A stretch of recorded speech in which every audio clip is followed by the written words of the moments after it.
Hey guys, it's Derek and welcome back to my channel. And today I'm going to be doing a product review. And which product is it? It's going to be this Tello drone, which is powered by DJI.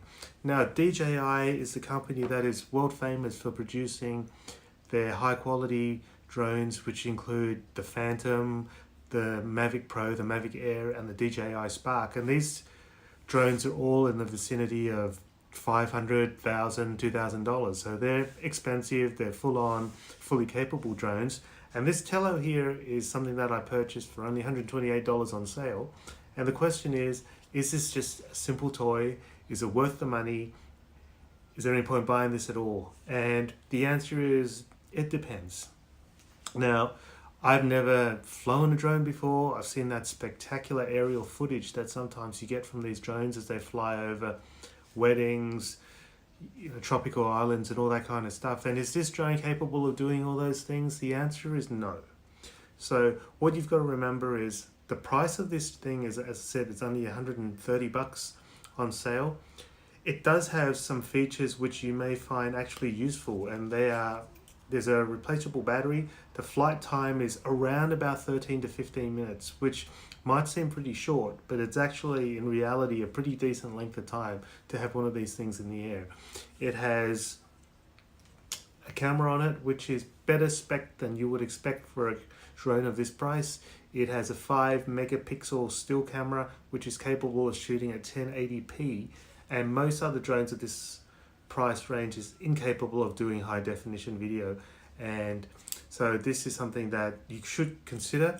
Now, one of the things we found is that basically the price is good and the performance for the price is excellent. So it's capable of going up to 100 meters in the air, and there's a range, I don't know, but it's not very far.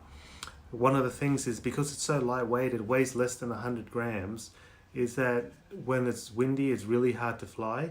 And the easiest way to control this thing is using your iPhone or a similar smartphone. You get an app which allows you to control the altitude. There's a button which you can press for it to take off, and you slide the slider and the drone will take off. And you can change the direction of the drone. You can go backward and forward and left and right. But there are a number of shortcomings of a drone of this price. I can list a few of them. For example, there is no tilt on this camera. So basically, as it flies, this is the view that you get. You're not able to, for example, if you had it in the air and you wanted to catch a lightning storm or something like that, you don't have the capability of tilting the camera up or down.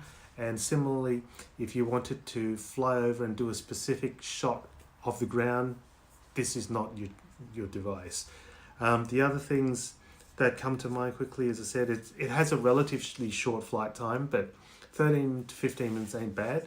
It's pretty well built, although I've just put it in my bag and I just noticed that one of these blade protectors are actually got a bit bent, and the propeller was actually chopping into the plastic. So I've had to kind of just pull it out a little bit. I think it'll still work, and I'll go test it out another time, but that's one of the other things. This drone also does not have image stabilization in terms of gimbal stabilization. The cheaper Mavic drones only have 2-axis, but the more expensive ones like the Pro have 3-axis, and you can get much steadier video. And one of the reasons why you buy drones like this is to get really good video quality. There's not much point flying it up there if the images are rubbish. So that's something to consider. As I said, this drone is significantly cheaper than the other Mavics, so you are obviously compromising. The other thing that I didn't even think about, because I don't know anything about drones when I first bought this, is that there is no GPS on this drone. So you can't tell it to come back. So if you lose control of it, you can't just press a button and ask it to come back to the original spot. And the other thing is, there is no obstacle avoidance feature. So if it hits a tree, it hits a tree. The first time I actually flew this drone, didn't read the manual, of course, just charged it up and flew it, and actually ended up in next door neighbor's house. And it was a bit of a pain. I couldn't get it because it flipped upside down. So I'd actually had to scale the fence and go get the drone back. but it survived, which is good. But there's none of those features, and obviously one of the threats would be having a really expensive drone and losing it. And last thing you want to do, I mean, $130 is bad enough, but if you had a $1,500 drone, the last thing you want to do is to crash into the ocean and never to be seen again. So it is a fun introduction. I kind of like it. I don't know how much use I'm going to get out of it. Obviously, I live in a Sydney metropolitan area, and one of the things is a bit hesitant is you're flying it over people's properties if you're doing it at home, and the whole issue of spying on people, which is something I don't intend to do, but that's going to be the assumption that your neighbors are going to make, and it's not like it's silent, so they're going to hear the zzz thing flying over their house, and I think they're not going to be too impressed with that. So that's one thing to think about. The other thing to consider is in terms of the regulations of drone flying. It's going to vary depending on where you live, and obviously your mileage will vary, but having a look at the Where Can I Fly app, which is free to download from the CASA website, there are a significant amount of restrictions on where you can fly drones. For example, this one is good because it's less than 100 grams, but anything over 100 grams, there's all these rules. The basic ones are like, you can't fly within 5.5 kilometers of a helicopter landing site. You can't go near airports. You can't go near military things, which is obvious. But some of the things you may not know or appreciate is that you also can't take this drone and fly it over stuff which you think will make cool images. So you're not going to be able to fly it over a park with kids playing. You're not going to be able to fly it over sporting stadiums. Drones are banned completely, for example, in Sydney Harbour at the Opera House. Forget it. You can't fly within 30 meters of any other person who's not actively controlling the drone. So you can't fly these in your local park. There's certain councils who are going to have no-fly zones and all this kind of stuff. So there's going to be a lot of restrictions on where you can fly. And the other thing to consider is if you're planning on bringing the drone when you travel, a lot of countries actually ban drones. So they may even fine you on the spot. They may take the drone away from you. So there are things to consider as well. So it's not an easy decision to make to spend $1,500 on a drone, which you may not be able to use. So this is fun for kids. This is fun to just have a muck around. We're currently at the in-laws place, which is kind of a little bit out of town, and you can actually fly it in the back paddock, which is fine. You can also fly this drone indoors. So if you're interested in just having a little bit of fun, it's actually quite safe. It's not going to hit and bang and break anything usually. It will scare your animals. So if you've got a cat, just be aware of that. But you can fly this inside. It's a little bit of fun. It'll teach you a little bit about flying, but it's not, it's kind of one of those things which I think ultimately, having had this for a couple of weeks now, is that it's definitely a luxury. It's not something you're going to be able to use a lot. It's not going to be something that, it's basically whatever money you spend on this drone, you're just going to be prepared that it's gone. And you might have a little bit of fun of it. You might get some good video. The important things is that you're not unsafe. And one of the other things too, especially this time of year, be aware that you are not allowed to fly drones over accidents and bushfires.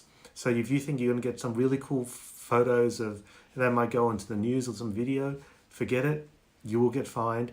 There have been incidences where they've had to stop firefighting helicopters. They've had to close airports because some amateur clown has actually flown their drone into the airspace and had to ground all the other important aircraft. So don't do it.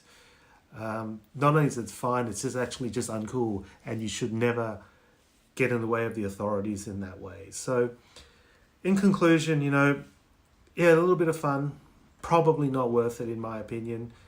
If you're going to use a drone for professional purposes like weddings and stuff, you're going to have to notify CASA, and you're going to either have a license or you're going to have to notify them when you're going to use it. So it's not that practical. It's way, way, way at the moment a luxury. And I think the way security is these days and the way the population is built up, this is always going to be a difficult sell.